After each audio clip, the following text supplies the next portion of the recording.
Lição 9. A sutileza do movimento dos desigrejados. Texto áureo.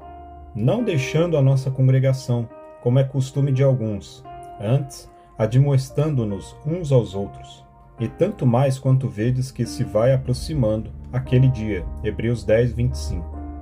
Verdade prática.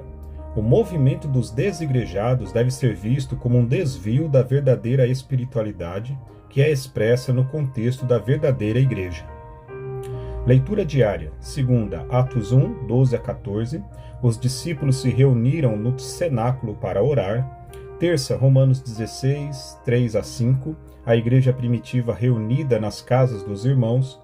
Quarta, Efésios 1, 22 e 23. A igreja estabelecida por Cristo é um organismo vivo. Quinta, 1 Coríntios 12, 27. A igreja é o corpo de Cristo. Sexta, Hebreus 10, 24. A verdadeira igreja vive no estímulo da fé. Sábado, Hebreus 10, 25. A verdadeira igreja existe pela comunhão de seus membros. Leitura bíblica em classe, Hebreus 10, de 19 a 25. Tendo, pois, irmãos, ousadia para entrar no santuário pelo sangue de Jesus, pelo novo e vivo caminho que ele nos consagrou, pelo véu, isto é, pela sua carne, e tendo um grande sacerdote sobre a casa de Deus, cheguemo-nos com verdadeiro coração e inteira certeza de fé, tendo o coração purificado da má consciência e o corpo lavado com água limpa. Retenhamos firmes a confissão da nossa esperança, porque fiel é o que prometeu. E consideremo-nos uns aos outros para nos estimularmos ao amor e às boas obras, não deixando a nossa congregação, como é costume de alguns, antes admoestando-nos uns aos outros, e tanto mais quanto vedes que se vai aproximando aquele dia. Introdução. Nas últimas décadas, os desigrejados, ou os também conhecidos como os sem igreja, cresceram em escala exponencial. São pessoas que dizem ser cristãs, mas não estão filiadas a igreja nenhuma. Paradoxalmente, esse grupo religioso, que diz não possuir hierarquia religiosa, código doutrinário, nem tampouco nenhuma estrutura arquitetônica onde possa se reunir, diz ser o legítimo modelo de igreja do Novo Testamento. Nesse aspecto, acredita reproduzir os cristãos primitivos. As outras igrejas, por possuírem estrutura organizacional, são consideradas como apóstatas ou desvios do modelo original mostrado no Novo Testamento. Nesta lição, procuraremos entender a natureza desse fenômeno religioso, destacando tanto o seu aspecto social como também espiritual. Dessa forma, a nossa análise procurará entender como pensa um desigrejado, suas crenças e práticas. Feito isso, mostraremos a verdadeira natureza da igreja neotestamentária, que, ao contrário do que os desigrejados afirmam, não é apenas um organismo, mas também uma organização. Assim mostraremos a importância da igreja no plano de Deus e como cada membro da igreja possui uma gloriosa missão. Tópico 1. Visão e prática do movimento dos desigrejados. Ponto 1. Um ensino anti-institucional. Os desigrejados são contra toda forma de organização e institucionalização da igreja. Alegam que na igreja primitiva não havia instituição alguma.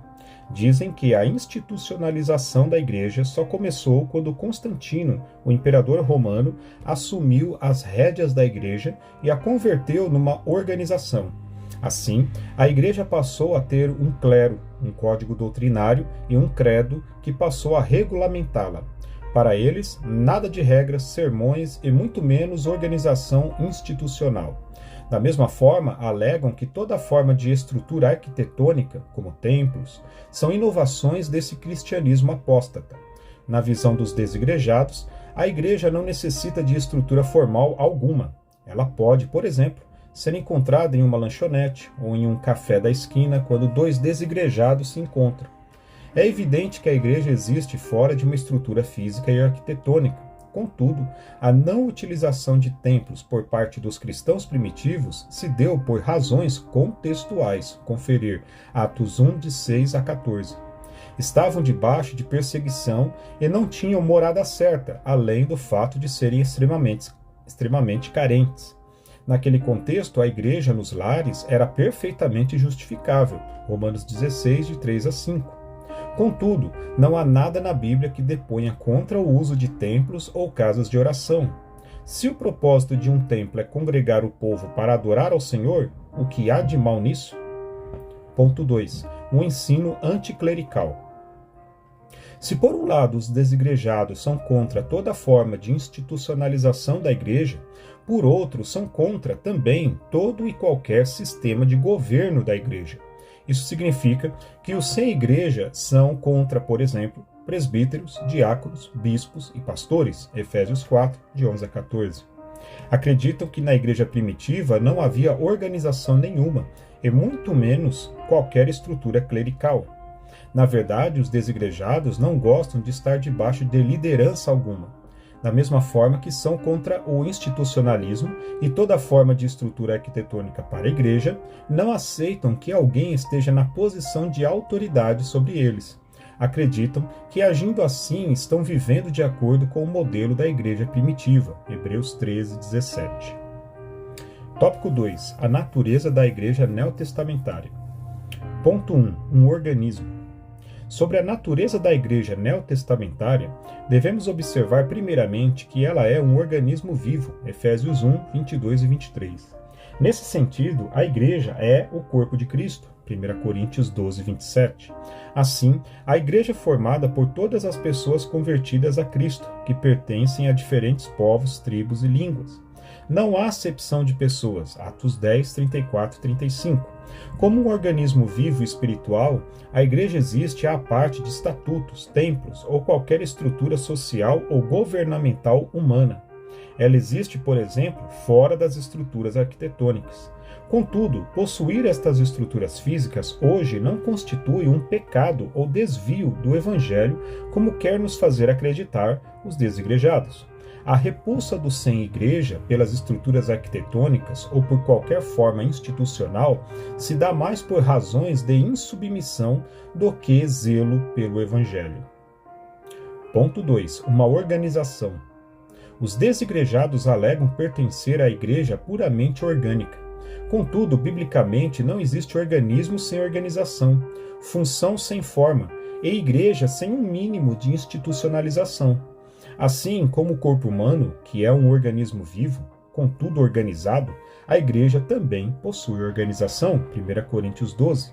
A igreja primitiva, por exemplo, tinha um sistema de governo formado por apóstolos, profetas, evangelistas, presbíteros, diáconos, pastores e mestres, Efésios 4:11, Atos 6, de 1 a 6, Atos 14, 23.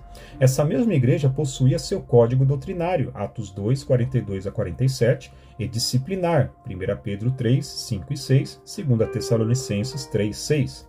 Ninguém vivia isoladamente e da maneira que queria, Hebreus 10, 25. Isso pode ser visto no primeiro concílio ou convenção feita pela igreja primitiva, Atos 15, em que o colegiado apostólico, juntamente com o presbitério, tomou medidas para regular e disciplinar a igreja que enfrentava problemas de natureza doutrinária.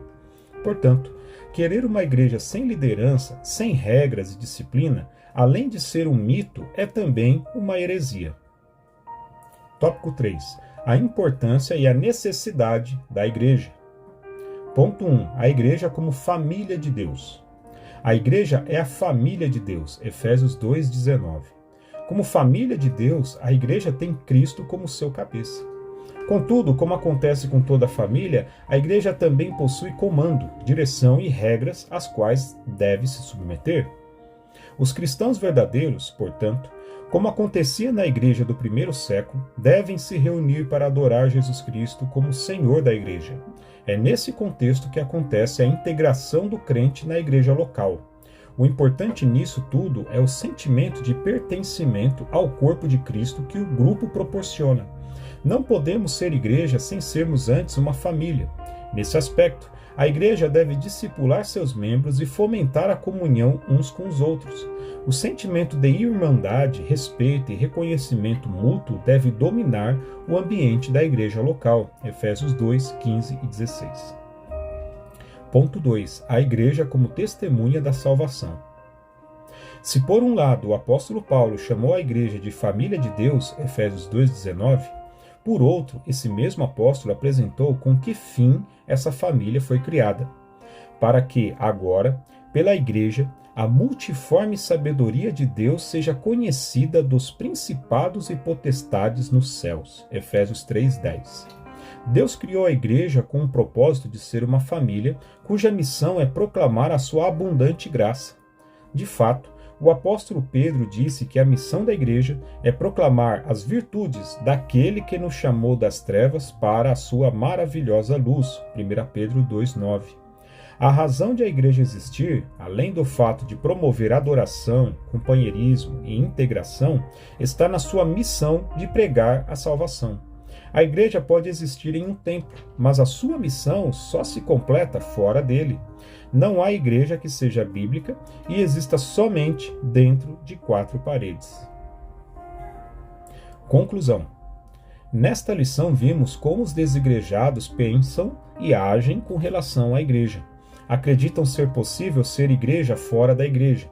Vimos que alguns equívocos contribuem para isso. Há o mito de que uma verdadeira igreja não possui organização alguma e, consequentemente, não há liderança estabelecida. De acordo com o Novo Testamento, sim, a igreja possui liderança estabelecida e conta com estrutura organizacional estabelecida.